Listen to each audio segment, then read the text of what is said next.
I know you don't want to talk about specific cables, but you have addressed this, and we still have a couple of questions specifically about UN reporting and collection needs, State 048489 of the 30th of July 2009, apparently instructing diplomatic staff to do what they can to illegally attempt to obtain the means to hack into people's accounts at the UN in violation of the UN Charter, the Vienna Convention, and so forth.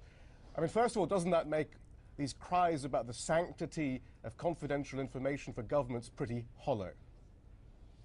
Well, let me first say that diplomats are diplomats, and nothing in any cable, as you suggest, changes their fundamental role. It's one thing for the intelligence community to tell the State Department and other agencies, what their priorities are, what the issues that they are interested in, but nothing in that or any other cable change the fundamental roles of diplomats or what they do on a day-to-day basis. And diplomats at the United Nations, their activities on a day-to-day basis were fully consistent with our values and our laws. But it doesn't seem like that from the cable. It does seem to be a direct order. And that does lead to the other question. At the press conference, you told our reporter, Mike Hanna, that it didn't actually originate from the State Department. But we're all still a bit confused by that because the name on it is Michael Owens, who is a State Department analyst. Did this or did this not come from the State Department, and was it sanctioned by Hillary Clinton? Again, I'm constrained in what I can and will say about any particular cable. There was no tasking in that from outside of the State Department. The intelligence community informed us of their priorities. We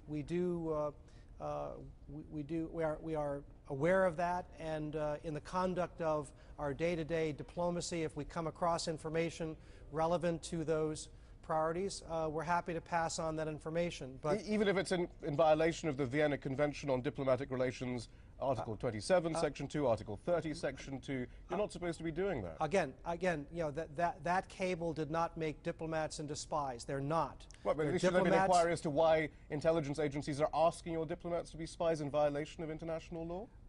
Well, our diplomats, the diplomats of other countries, they collect information, they gather perspective, they report up channels to inform our policy. That's what that cable was about. It did not turn diplomats into intelligence assets. But it attempted to, and it then questions the entire concept of diplomatic immunity if diplomats are breaking the laws, not only of international treaties, but of you are reading much too much into that or any other cable. That doesn't change the fundamental role that our diplomats are playing day in and day out at the United Nations or anywhere else in the world. I can see now that the administration and its defenders in the press are discussing these leaks in the context of not discussing them, but also suggesting, but see the impressive broad sweep of U.S. diplomatic activity.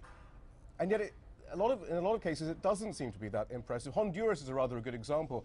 We asked day in, day out after the coup last year, was this a coup, will sanctions be taken? And we kept getting answers from the State Department that they weren't sure if it was a coup. They were taking legal advice. Now we have a cable, and again, you don't have to comment on it, but you perhaps comment on what it means for how we should, what you think the effect might be on Latin American relations from your ambassador in Tegucigalpa, who says it's an open and shut case. His terminology, this was a coup. They acted unconstitutionally in overthrowing Manuel Zelaya. Again, is that part of the broad sweep of U.S. foreign policy? All right, I'm happy to talk about Honduras, and let's put aside any particular cable. We are very proud of the work that we've done. Honduras has had an election. It has had a duly constituted democratic government put in place. We were fully supportive of something called the San Jose Tegucigalpa process through which democracy was restored. Right, but at the time, clearly, there was a great deal of You've debate. asked a good question. Let me finish. Sure. Now, there's a difference between a coup, and at the time last year, we called it a coup. But under our laws, there are specific definitions of something called a military coup, which then triggers particular actions relative to the suspension of aid. I mean, there is a suggestion that was completely invented, and that your ambassador certainly wasn't didn't even see the need to actually make a distinction because there wasn't a distinction. Again, this gives you a great example of where policy is actually formulated and developed and executed from Washington out to the field. An ambassador in any country can come back in and say, this is my perspective on how I read events from from what I see. But the decisions are made here in Washington. They're decisions that are made, based on a variety of sources. So that's a great example of why you may read something in any particular cable, but we are governed by the policies of this country. If you look at what the United States has done over the past 18 months, we have helped Honduras recover from what was a coup, and we have helped Honduras put in place a new and democratic and constructive government that is going about the business of repairing the tension. And obviously that's not the view of most of the Organization of American States. But we'll move on to, does that mean then when you get a report from the field saying Iran has North Korean missiles, and the New York Times rather selectively reported that from a cable, you don't necessarily take it as read because you see the rest of the report, which the New York Times didn't report, that Russia says that the whole idea is preposterous?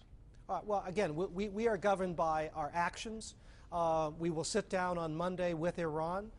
We want to get to the bottom of their nuclear program. We want to try to have constructive engagement with Iran and try to convince Iran not to take destabilizing actions in the region, including the possession of weapons that threaten Europe and threaten the region as a whole. We are going to be governed by our actions, and our actions speak to working constructively with countries inside the Middle East, outside the Middle East, in pursuit of interests that are common to us and common to others around the world.